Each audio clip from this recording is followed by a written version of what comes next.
সে ছিল অনেক ভালো মেয়ে এবং মায়ের প্রতি দায়িত্ববান বিড়াল। প্রতিদিনের মতো সেদিন সে মাকে বাড়ি জানিয়ে কাজে চলে যায়।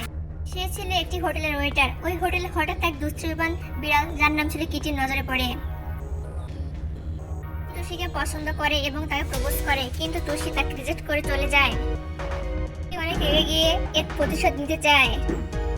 রাতে একদিন কিটি টুসির মাকে কিডন্যাপ করে এবং কিডন্যাপ করে তার গন্তব্যস্থলে নিয়ে যায়। তার ওপর বিভিন্ন অমানবিক থিওরিটিক্যাল এক্সপেরিমেন্ট চালাতে বলে। রকম ভ্যাকসিন প্রয়োগে টুসির মা একদিন দানবের রূপ নেয়।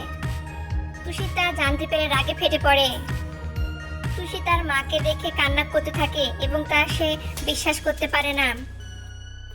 এক পর্যায়ে টুসির মা সব জানতে পারে, বুঝতে পারে এবং তাকে জীবন দিয়ে রক্ষা করে এবং কিটি তার উপযুক্ত শাস্তি পায়। হলো মায়ের ভালোবাসা।